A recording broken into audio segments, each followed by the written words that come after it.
My mother was the farm. Not in the poetic, metaphorical sense people use at funerals. Pressing handkerchiefs to their eyes and saying things like she lived for this land. I mean it in the literal, legal, documented sense. The land had been in her family, the Pruitts, since 1923, when her grandfather Elias came home from France with shrapnel in his left leg, a discharge paper in his breast pocket, and a stubbornness that no amount of mud or misery had managed to knock loose. He bought the 42 acres of Harlan County bottom land for $400 and a handshake, and he never once looked back. He farmed tobacco until the market punished him for it, then switched to peaches and corn and a small beef herd that never numbered more than 11 cows, but always seemed to be enough. Each generation added something to the place, the way families do when they're proud of a thing and want to leave a mark. Her father Raymond dug the pond by hand one summer, working from May until August with a borrowed machine and 2 hired boys from town. Her mother, Cecile, planted the kitchen garden behind the house. 100 square feet of black soil, so deeply worked and so lovingly composted over 40 years that it grew tomatoes the size of a child's fist and peppers so sweet you could eat them like apples standing right there in the dirt. When Cecile passed, the farm went to my mother, Clara Ann Pruitt, as it always had been meant to. When my mother died, on a Tuesday in October, in the blue bedroom at the end of the upstairs hall, with the window cracked because she said she wanted to hear the peach trees, she left a will. 2 pages, plain language, drafted by old Gerald Stokes at Stokes and Harmon Down in Millahaven. The farm, all 42 acres including the house, the barn, the pond, the grove, and all appurtenances thereto, passed to me, her only child, Ellie Whitfield, in full, without condition, without asterisk. My father had no legal claim to it, and he knew it. And what made him a decent man, maybe the best thing about him, was that he had never once pretended otherwise. He worked that land for 21 years beside my mother, and he did it with his hat in his hand because he understood that some things belong to a bloodline and a history that starts long before you arrived and will continue long after you are gone. That quiet understanding was precisely what Sandra found so inconvenient. Sandra Beaumont came into our lives the way certain weather comes, gradually, then all at once. My father met her 14 months after my mother's death at a grief support group held in the basement of First Methodist on Thursday evenings. He mentioned her once in passing, the way you mention something you're not sure you're allowed to want yet. There's a woman in the group, he said, stirring his coffee. Lost her husband 2 years back. She's kind. I didn't think much of it. My father was lonely in the particular way that men of his generation get lonely, silently, stubbornly, in a way that looked from the outside like contentment. They were married 11 months later in a small ceremony I attended with a smile I had to rebuild every 20 minutes in the bathroom mirror. Sandra was not a villain in the obvious sense. She didn't sneer. She didn't make cutting remarks about my mother's furniture or suggest we redecorate. She brought casseroles and laughed at my father's slow jokes and called me honey in a voice that was warm enough to seem genuine. She was, I would later understand, very good at the performance of being harmless. The shift came when my father got sick. His heart, which had always been the most faithful part of him, began to fail in the small, stubborn way that hearts do, not dramatically, not all at once, but in a slow retreat, like a tide going out.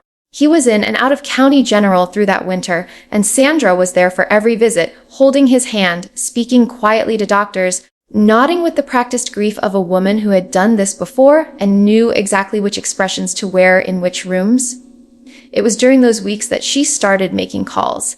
I didn't know about them at first. I found out later, in pieces, the way you find out about most betrayals, not in one clean revelation, but in a slow accumulation of small wrong details. A real estate agent's card tucked in the kitchen junk drawer, a voicemail on the house phone from a man named Garrett at Pinnacle Land Partners saying he'd reviewed the acreage and was very interested in moving forward. A folder on the kitchen table, left there carelessly or perhaps not carelessly at all, containing printed comps for bottom land sales in Harlan County going back 3 years. She had been pricing my mother's farm, while my father lay in a hospital bed 2 miles away. Sandra Beaumont had been quietly, methodically building a case for a sale she had absolutely no legal right to make. I found the deed on a Thursday night in February at 11:43, sitting at my kitchen table in my apartment 20 miles from the farm with a cup of tea gone cold beside my laptop and a feeling in my chest that had been living there for weeks. Something between dread and fury, not quite either, like the pressure before a storm that won't break. I had started digging after the voicemail. Not immediately.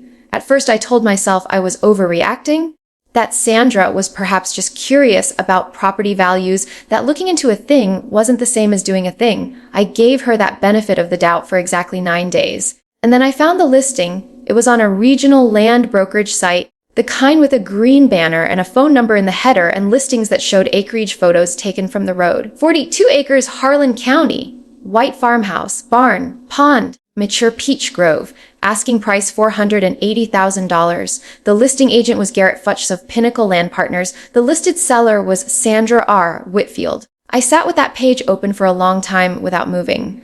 Then I opened the Harlan County Register of Deeds portal, which is a county government website that looks like it was built in 2006 and never updated, with a gray background and blue hyperlinks and a search function that requires you to know exactly what you're looking for. I knew what I was looking for. I typed in the parcel number I had memorized years ago from the tax documents my mother kept in the green metal box under her bed. The record came up in seconds. Deed of transfer.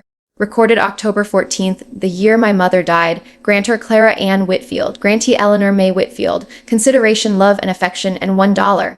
The language was old, fashioned and plain and precise, and it was the most beautiful thing I had ever read on a government website. It was followed by the recording stamp, the clerk's initials, the book number, the page number, the bureaucratic fingerprint that meant this document had been received, reviewed, logged, and preserved in the permanent public record of Harlan County. My mother had transferred the deed to me before she died. Not through the will, through a recorded deed, executed while she was still living, witnessed and notarized and filed at the courthouse. Sandra hadn't just been wrong about owning the farm. She had never had a single thread of legal standing. The county had known that for years. The paper had been sitting there the whole time, patient and permanent, awaiting for someone to look. I didn't call Sandra that night. I wanted to, but I had learned enough from watching her operate to know that anger spent too early is ammunition wasted. Instead, I saved the deed record as a PDF. Printed 3 copies, put one in a manila envelope, one in my car's glove box, and one inside the green metal box under my own bed where my mother had kept hers. Then I made another cup of tea, sat back down, and started writing an email to a real estate attorney named Patricia Odom, whose name I'd found in the Millhaven Bar Association directory. Patricia called me back the next morning at 8:15 before I'd finished my first cup of coffee, which told me something useful about her. She listened to everything without interrupting. When I finished, she was quiet for exactly 3 seconds, and then she said in a voice as dry and precise as a deed itself, "Well, she listed property she doesn't own. That's not a gray area. She told me what we needed to do and in what order, and she used the word straightforward twice, which in a lawyer's mouth is the closest thing to joy." Patricia sent a cease and desist to Pinnacle Land Partners that same afternoon, copied to Garrett Futchs personally and to the State Real Estate Licensing Board. She attached a certified copy of the recorded deed. The listing was taken down within 4 hours. Garrett Futchs, to his credit or perhaps simply to his self-preservation instinct, called Patricia back within the hour to say there had been a miscommunication and he had not been aware of the ownership situation and would be cooperating fully going forward. I drove to the farm on a Saturday morning 2 weeks later. My father was home from the hospital by then, thinner and quieter, sitting in the kitchen with a blanket across his lap. Sandra was in the living room when I arrived. She heard me come in and came to the doorway and looked at me with an expression I had not seen on her face before. Not warmth, not performance, but something stripped and cornered and small. I didn't raise my voice. I didn't need to. I set the deed on the kitchen table, the certified copy with the county stamp in the corner, and I said simply and clearly that the farm had been mine since the day my mother signed that paper, that the county had recorded it and preserved it, and that no listing, no phone call, no folder of comps left carelessly on a table would ever change that.